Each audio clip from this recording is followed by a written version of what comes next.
Dneska se mi vůbec nechtělo si sednout ke stolu a dělat tu statickou mluvící hlavu, takže jsem se natáhl na zemi a my bychom si mohli něco říct o tom, jakým způsobem můžete získat chili semínka. Jestli máte pocit, že je to něco složitýho, tak opak je pravdou, protože těch možností je nepřeberné množství. Tím úplně asi nejjednodušším je najít si někoho, kdo chili papričky pěstuje a semínek má spoustu, no a toho poprosit a ten vám určitě s velkou radostí nějaká semínka poskytne a rozhodně vám i něco poradí o tom, jaký semínka anebo jaké papričky byste si mohli na začátku vypěstovat.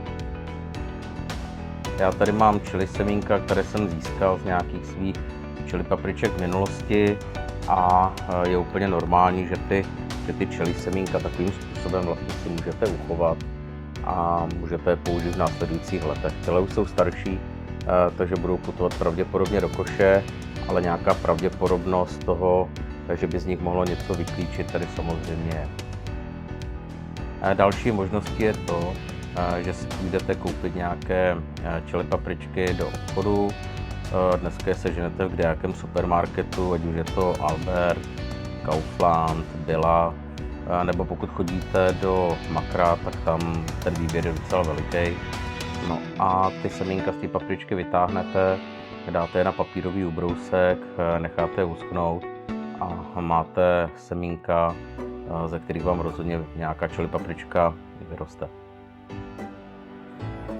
Další možností je pořízení semínek v nějakém hobbymarketu anebo projedně se zahrádkářským sortimentem. Já osobně mám zkušenost z oby, kde jsem před lety koupil několik balených semínek a s výsledkem jsem byl pak velice spokojený. Takže i tohle je možnost, kterou můžete vyzkoušet a rozhodně se ji nemusíte bát.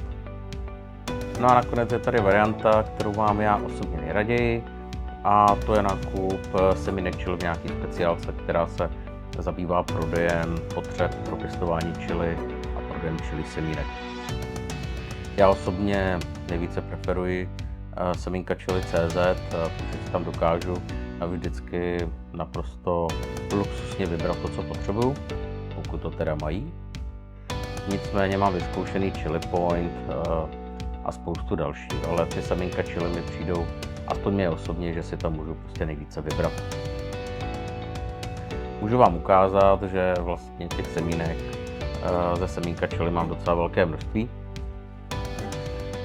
Zkoušel jsem a experimentoval od nějakých okrosných až po nějaké pálivé, super pálivé. Všechno vyšlo vždycky jako výborně a klíčivost báječná, takže mě to vyhovuje. Můžu si tam vybrat, co potřebuju, pokud to teda mají.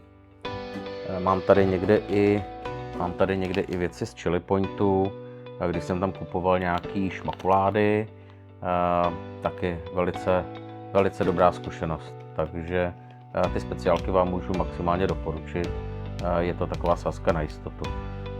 Samozřejmě musíte počítat s tím, že když budete kupovat semínka na poslední chvíli, tak se může stát, že ten sortiment už bude docela probraný, ale já jsem se zatím s nějakým zásadním problémem nikdy nepotkal.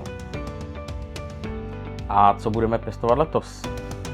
Takže já jsem zvolil 2 balíčky, které jsem zase koupil na semínka chili. Jeden balíček obsahuje 4 odrůdy jalapeňos papriček a druhý balíček 4 odrůdy habanero papriček. A ta volba byla jasná, nechtěl jsem těch semínek mít příliš hodně a chtěl jsem mít nějaký výběr a jalapeňos a habanero jsou moje nejoblíbenější papričky. A výhodou těchto papriček je to, že jalapeňosky vlastně můžete použít do jakéhokoliv pokrmu, nejsou příliš pálivé. V rámci mexické kuchyně nebo Tex-Mex, tak to je snad povinnost. A co se týče papriček habanero, tak ty už jsou trošičku ostřejší. Myslím si, že nejsou úplně vhodný pro začátečníka, který by chtěl s papričkama začínat. Nicméně jsou naprosto úžasné, patří už mezi papričky chinéze a mají svou specifickou ovocnou chuť a vůni. A já je prostě miluju a když je to moc, tak si jenom dám níže. Takže teď už vidíte, že vůbec není žádný problém si semínka chili papriček sehnat. A teď už nezbývá, než semínka objednat, no a vrhnout se do pěstování chili papriček se mnou.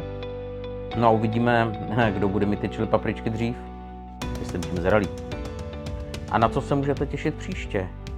Tak já myslím, že už je to jasný. Semínka máme, takže budeme sázet a budeme se těšit na první klíčky. Takže myslím, že se máte na co těšit a já se budu opět těšit na vás. Mějte se hezky a u příštího videa se na viděnou.